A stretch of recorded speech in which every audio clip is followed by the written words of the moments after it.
cerita dari awal ya Pak ya. Ya jadi kronologinya itu kenapa saya kayak gitu itu hanya dari spontanitas saya sendiri. Ya karena saya nggak tega ngeliat ibu saya yang tidak bersalah sedikit pun tiba-tiba ditahan. Dan awalnya juga itu kan kasusnya itu ibu saya diminta membantu, tapi ibu saya ini kan diperlakukan seperti asisten rumah tangganya, dan padahal masih saudara. Tapi terus juga pernah sewaktu-waktu ibu saya sulit dihubungi dan akhirnya dibeliin handphone dengan balasan ibu saya harus bekerja dengannya. Dan itu pun ada kesepakatan tentang gaji dan lain-lain. Lalu ketika bekerja, ibu saya dititipkan sejumlah uang. Uang itu pun diberikan untuk mengurus rumahnya, untuk membayar wifi dan lain-lain, termasuk membayar asisten rumah tangganya. Saat bekerja, ibu saya ini tidak tahan, akhirnya berhenti dan memblokir nomor WhatsApp saudara ayah saya ini. Terus saudara ayah saya pun nggak terima dan ngelaporin ibu saya ke Polsek Ciputat Timur. Polsek. Dengan tuduhan penggelapan uang dan penggelapan barang.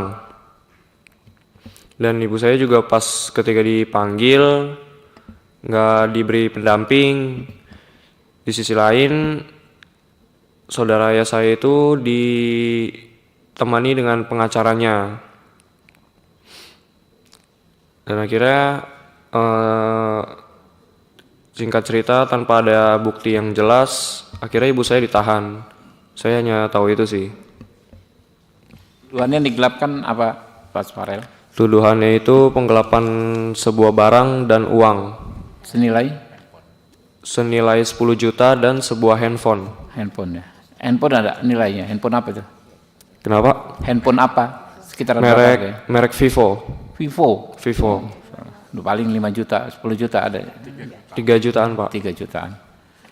Itu ya. Ibu ada yang ingin disampaikan, Bu? Tapi terakhir kemarin kan sudah selesai ya, udah penangguhannya penahanannya ditangguhkan ya. Dikabulkan. Lalu sudah ada pencabutan laporan? Sudah ada. Oke. Ya, kami perlu mengapresiasi ya Kapolres Tangerang Selatan Pak Victor ya, Pak Randa ya. Victor ya, hari kemarin Pak Dasko pimpinan DPR 2 hari lalu telepon saya supaya mengkomunikasikan ini dengan Polres Tangerang Selatan dan langsung ini kan di Polsek kemarin ya, di Polsek ya. Jadi Kapolres, atasannya Kapolsek, Pak Victor lah yang berinisiatif menyelesaikan masalah ini dengan restoratif justice. Kita apresiasi Pak Victor ya.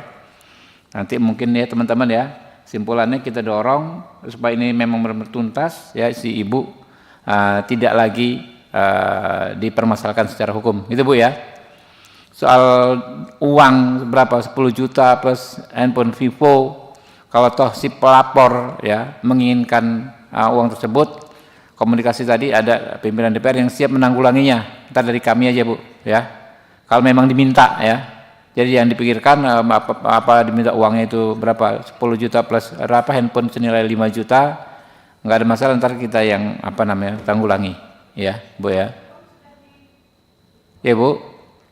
Untuk handphone sudah kita berikan Pak. Sudah diberikan. Iya. Dia kalau uangnya masih menuntut nanti kita akan berikan Bu, nggak ada masalah. Jadi jangan jadi beban Ibu ya. Oke, Jangan jadi beban Farel ya. Iya. Makasih Supaya Pak. masalah ini benar-benar tuntas ya. Iya Pak. Ini atensi khusus dari pimpinan DPR Pak Supni Dasko ya, yang memberikan tugas khusus kepada kami ya.